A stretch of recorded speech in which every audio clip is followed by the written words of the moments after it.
Is your low back weak? Maybe you feel like you throw out your back often, or your low back is constantly tight and you're not able to move well. Have you been told that you need to be doing exercises for your low back, but whenever you do them, you just seem to either create more issues or end up injured? This is a reality that so many people face, and it ultimately leaves them scared to not only exercise, but do specific strength training and resistance training for their low back. So how can you go about strengthening your low back without creating more issues that are already there? This is exactly what Julie and I will be diving into on today's episode of the Exercise is Health podcast. We're going to cue the intro song and then we're going to dive right into this conversation.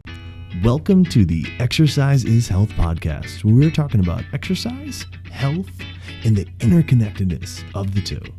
We are your hosts, Charlie and Julie, and we will be coming to you every single week from our studio, Muscle Activation Schaumburg.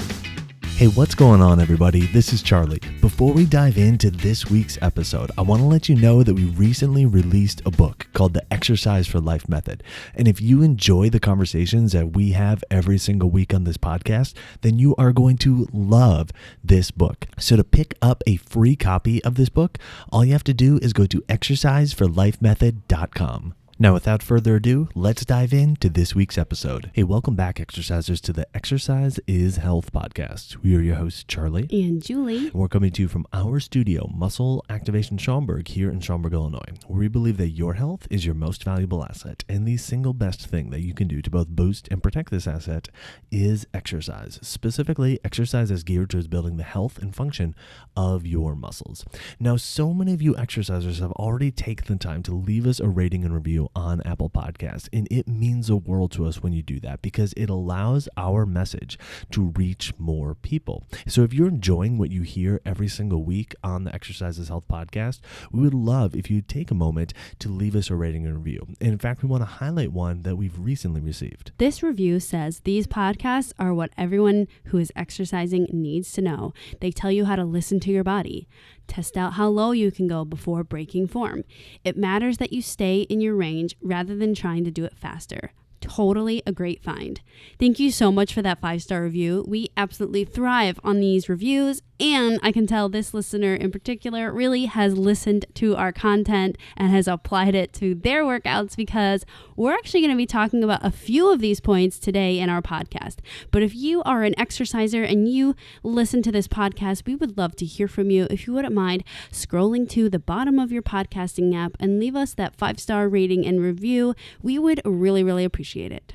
Now, Julie. Yes. Have you ever felt like, my body is just not able to do something that I want it to do right now? Yes. And I think a lot of people can relate to that. I know I certainly have. It's like, oh gosh, my body is just not where I want it to be right now. Well, for a lot of people, that revolves around the strength of their core, and specifically the strength of their low back. So much so that it's affecting their daily life, whether it's, chronic pain, chronic tightness, not able to do the things that they want to do.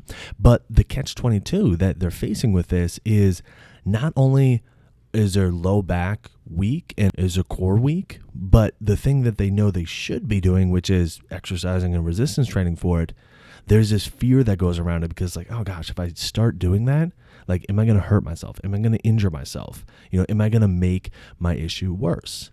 And so we want to discuss this because this is a prevalent concern among so many people, but there are some very simple things that you can start doing with how you're doing your exercise to actually kind of help to ease your mind and allow you to strengthen your core on a more consistent basis. Charlie, this is really an important conversation because one of the biggest ways that we as people try to get around this issue of having a weak core and being at risk for injury or feeling like our low back is vulnerable is to do less. And doing less is fine for a temporary fix, like I'm temporarily letting this area rest and heal, but is not fine for a long-term solution. Because here on the Exercise is Health podcast, we are trying to get you guys to live your best, fullest life and be able to participate in the way you want.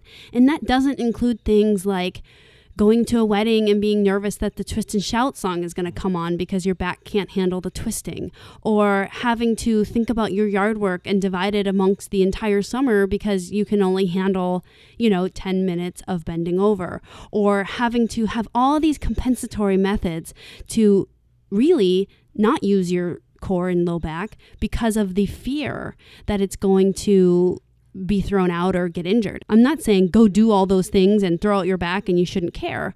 But what I'm hoping is that by the end of this podcast, you have tangible things that you can apply to your workouts that will really, really improve the strength and function of your low back so that you're able to live a more fuller life. And Charlie and I see this every single day, but it's just applying exercise in a way that is not normally seen in mainstream media. Yeah, that lack of confidence in your body and being able to do the things you want to do, that really is a big burden that so many people shoulder. And so it's like, okay, well, what do we do to not only just build our confidence, but build our strength and our function overall? And for us, really, it comes down to adding in very specific and strategic ways to go about doing your resistance training. So, when it comes to like, okay, yeah, I know I should be exercising. I know I should be, strengthening my core.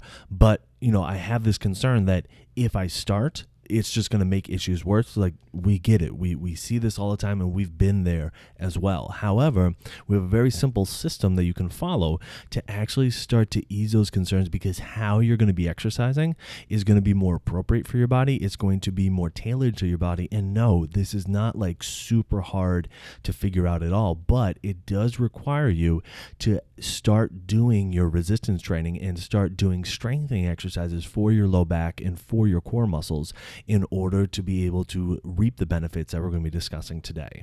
So today's conversation is really revolved around those of you that feel you have a vulnerable low back. But as Charlie and I have been alluding to, the real solution here is to strengthen your entire core. And so we need to give you a little bit of education on what does that mean, but then also how to apply it. Like, if you listen to that first part, strengthen your core, well, then you could go to any fitness app and do their core exercises. And then after a couple weeks, you'd start noticing that your core is getting stronger. But the problem is that most people don't notice that their core is getting stronger. In fact, they usually feel like their core is now flared up, or they're having more back issues, or they're having to stretch or massage more. And so here's the thing. We need to teach you how your core moves, and then we need to teach you how to apply it. So stay tuned for this, and if you need to pull your car over and take some notes, we encourage you to do that, because this is powerful stuff. Absolutely. So as you alluded to, Julie, all right, we have this 3-step process that we're going to encourage you to follow. The first step is exactly what you said, like know the range of motion that your core does. Know how your core moves. Know specifically, if we're talking about joints, how your spine moves, okay? And so there are 4 distinct motions that we need to discuss in order to really highlight and dive into the ways that your core can move. And from there, if you know those 4 things, then it's really straightforward. It's really simple from there. In fact, I just had a session last week where I was talking to one of my golfing clients, and he had worked out for years and years and years, but he always did crunches for his core, which crunches are great, but it's, as Charlie said, there are 4 motions, and crunches would address one of those motions. And it was crazy. I see him every 3 weeks, and he incorporated more resistance training for other motions. And he was like, I'm hitting the ball further than I ever have.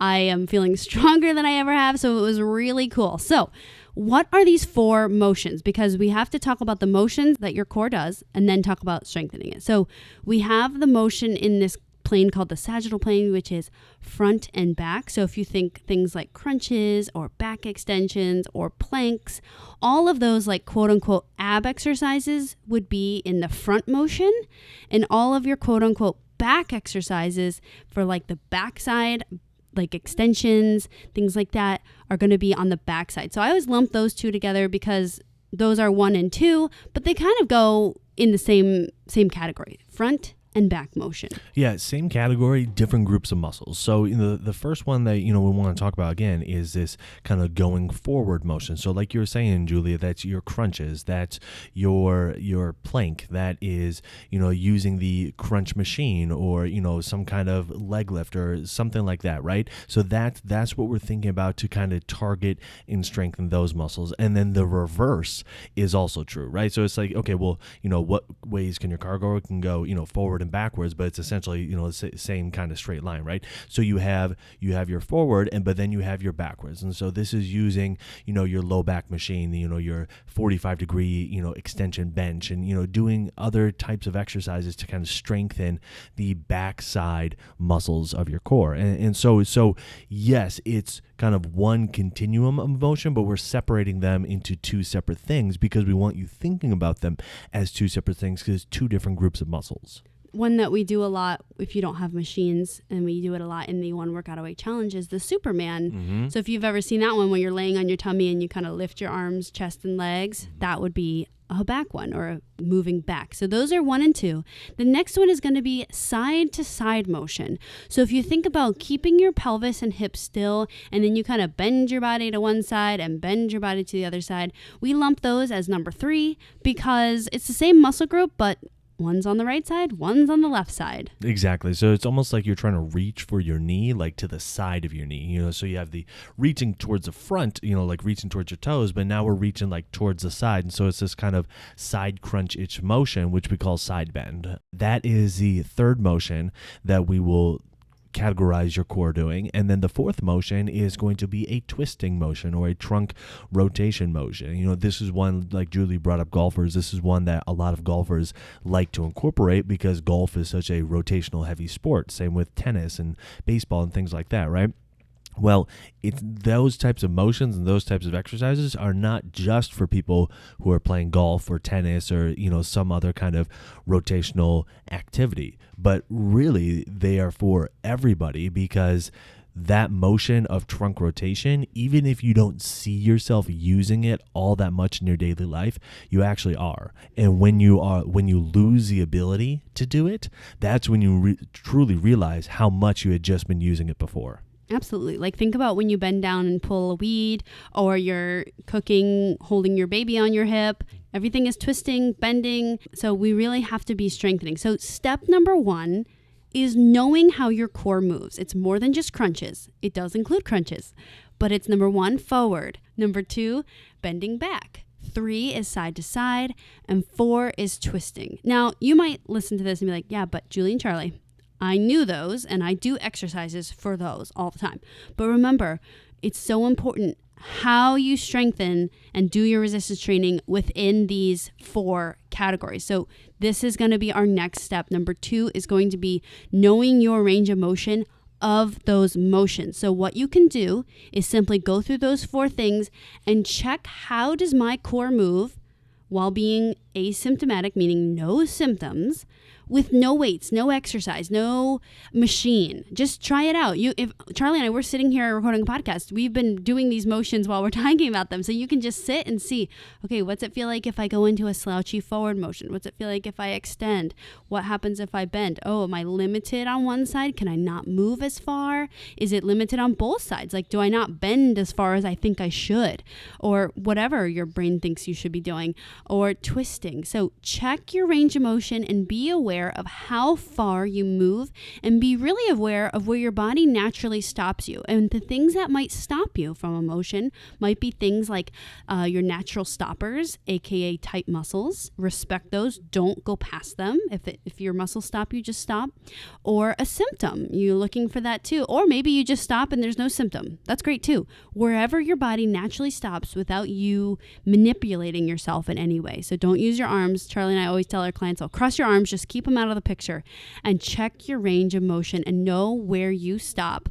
while being asymptomatic. Yeah, this step number 2, checking your range of motion, it seems like kind of a tedious step, but I'm telling you, this is one of the biggest make or break steps that you're going to find within making sure that exercise actually feels good for your body and leaves you feeling healthier and stronger with every workout. And the reason why this is so important is because when you start to move too far, like farther than your muscles and joints want you to move, that's really when we start to notice that people's symptoms begin to flare up more and more. That's when we start to notice that people become more achy, become more sore, or there's some pain involved either during or after the exercise. If you just stay within the range of motion that your body is saying, hey, this is what you can do right now, the likelihood of those things happening gets dramatically decreased, okay? And that's why this is so important, is because we're talking about, hey, you need to be doing exercises for your core. Your low back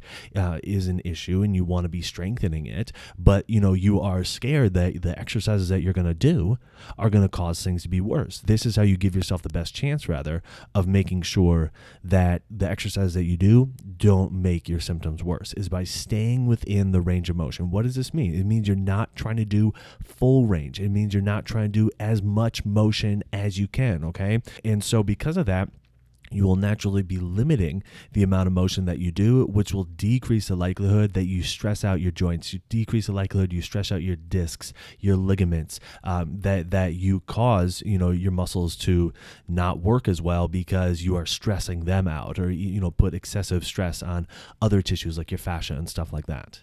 And basically, it really comes down to what Charlie's saying really is the more that we strengthen what you can do, the more your body will be able to give you. I think a lot of times we think, well, if I can't, bend over very far and I'm not bending more than I can in my weight training, how am I ever going to get those last 2 degrees? Well, actually what happens is the stronger your body gets, the more range your body will give you if it can. So we can't force range on you. It's kind of like, I was just thinking, I remember in 6th grade, I was in chorus class, and the first thing that the chorus teacher would do is she would play the piano and see how high and how low each of us could go with our voices. And then she would categorize us from that little, 3-minute test that she did. And because she knew the more that we sang within the range that we had, the better the chorus would sound and the stronger the chorus would sound. And I'm sure that there are very technical words for this that I don't know about, but the more that someone that can sing like a soprano is singing like a soprano, and the more that the alto people are singing like altos, then the better the chorus sounds and the stronger the chorus is. Not if they're flip-flopped, like we put the alto people singing high, it's going to sound like a crazy mess. So anyways, strengthen and stay within your range of motion.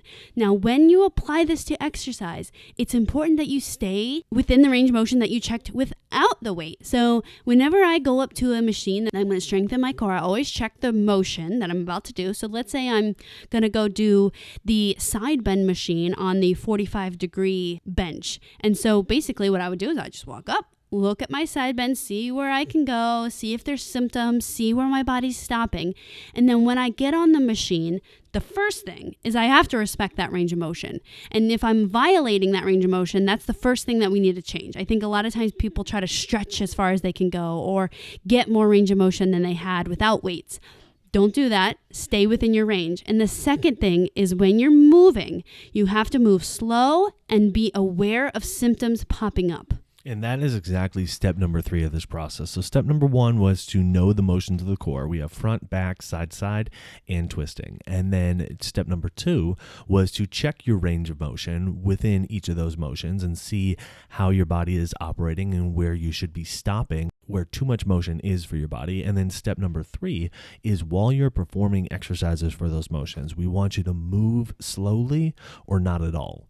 And while you're doing it, you check to make sure that you are consistently symptom-free during the exercise. Okay. And that's really, really the big thing is, yeah, it's great to know which ways your core moves. It's great to know how far your core moves in different ways, but you need to apply that then to the exercises. We're not just doing this to, waste time or, to give you excessive things to think about. You apply that information to your exercises and you stay within the motion that your body says is doable for you right now, is appropriate for you right now, and that is also symptom free. And if you're finding that, any kind of motion, like with twisting or anything like that is not symptom free, then the alternative is don't move, right? So you're going to move slowly so you can always make sure that you're within the range of motion and that it's symptom free.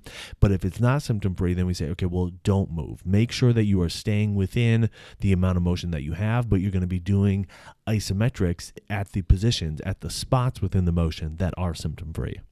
Now, these 3 steps are so powerful. And Charlie and I see this time and time again of people having back issues, having a vulnerable low back, and we apply these principles, we stay consistent with it, we stop violating their range, we start respecting their range, listening to their bodies, and people have some amazing results. I remember one of my clients, she used to regularly throw out her back. I mean, she said, I think she was saying 2 to 3 times a year, she would majorly throw out her back. And then for about 2 to 4 weeks, so half a month to a whole month, she's like rehabbing the thing. And she's not working out. She doesn't know what to do about it. She's going to the chiropractor all the time, she's doing all these remedies.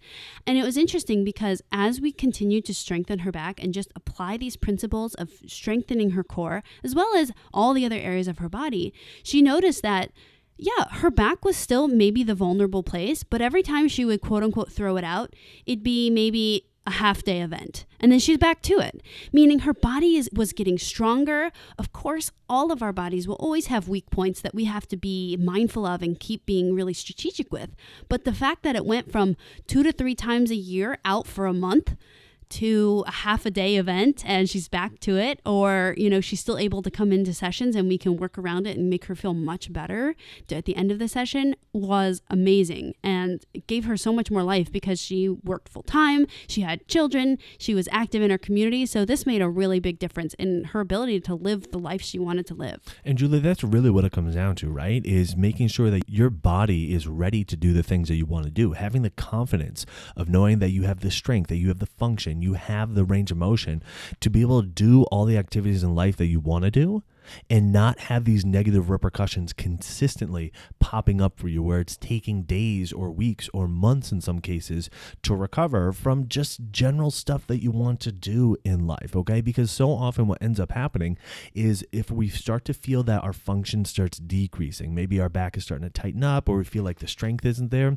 we tend to use external supports and external devices, whether it's, a back brace or, a weightlifting belt or something like that. And we just use that as a way to compensate around the fact that our strength is continuing to decrease. So the problem with that, obviously, is that not only we're not addressing anything to do with the strength, but over time, our strength will just continue to decrease. And so what ends up happening is people just fall into this cycle of trying to do things, not being able to do things, using external devices to try to help them do those things, but never actually addressing the issue, the strength issue to begin with, because of this fear of doing so, all right? And so then they continuously get weaker, and then they end up having to just cross all those things off their list that they want to be able to do anyways because their body can't tolerate it. So with this 3-step system, not only will you have the confidence of knowing that, okay, yeah, your body is ready to go, but you will be able to consistently have the strength and the function that you're wanting to be able to do those things that you're wanting to do. Absolutely. I think the biggest secret about strengthening your core that no one talks about is how much life it can give you. If you're doing things in your life that help you increase mobility and increase function and increase your ability and confidence to do stuff like go for a bike ride or, garden at your house or anything, go to work or sit on the train and not have an achy low back. Well, this is huge. This is what happens when you strength train regularly. I think, again, we always talk about lifting weights as an abusive harassment of our body, and somehow it gets us stronger. But these 3 steps is really how you get your body stronger without the negative side effects. And so that it can relay and it can translate into you living a better, fuller life with confidence that you're not going to be continually crossing things off your bucket list, not because you've done them, but because you don't feel like you can do them. That is not the life we want you to be living. Exactly. So if you're feeling like, okay, I know that I want to be exercising, I know that I need to strengthen my low back. I'm scared to do so because every time I do, I start to get these flare-ups, but I know it needs to get stronger because right now it's pretty weak. All right, step number 1 is know the 4 motions that your core and trunk performs. Step number 2 is check your motion relative to those 4 motions. And step number 3 is do exercise within the range of motion that you have, moving slowly or not at all, and making sure that the range of motion continues to stay symptom free. All right. Now, if you're wanting more practical application, more of a deep dive into how you improve your health overall, how you improve your strength overall with exercise, and do so in a way that you're not getting these negative flare-ups and negative repercussions that honestly are so commonly just accepted as the norm that should be coming with exercise. If you're not interested in getting those negative things but want the benefits, then we have a free training for you that's going on this week. It's called Exercise for Life Secrets. And all you need to do to get registered is go to secrets.exerciseforlifemethod.com. In that training, I'm going to be sharing you the top 3 secrets that you will need to know in order to make sure that exercise continuously builds your health, continuously builds your strength every single time you do it, while minimizing the chances that you get these negative flare-ups and the negative consequences that are often associated with exercising. So go to secrets.exerciseforlifemethod.com to claim your spot in this upcoming free training. So who do you know that needs to hear this episode? Who do you know who is hesitant to try to strengthen their low back and try to strengthen their core because they feel like, every time I do, I start to get these flare-ups, even though I know I need to? Share this episode with them so they can learn this simple 3-step process that they can start to implement with their exercise to give them a better chance of exercising and strengthening their core consistently. And while you're online, head on over to Apple Podcasts and leave us a rating and review. It helps people find our podcast when they're looking for information on exercise and when they're looking for information on health. So if you found value in this conversation today, let us know by leaving us that 5-star rating and review. Well, thanks so much for tuning in. We always appreciate it. Have a fantastic week, and we'll talk with you all next week. So how'd you like that episode? Did you find the information useful? If you enjoyed what we discussed today, then you are going to love the Exercise for Life Method, which is a book that we just put out and you can get a free copy of by going to exerciseforlifemethod.com. All we ask is that you pay for shipping and handling, so head there now and get your free copy, as well as some exclusive bonuses that you will get instant access to when you get the book. You can learn more and get your copy at exerciseforlifemethod.com.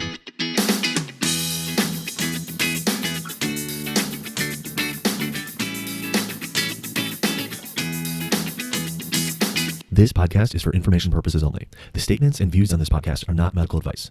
This podcast, including Julie and Charlie Gates, disclaim responsibility for any possible adverse effects from the use of information contained herein.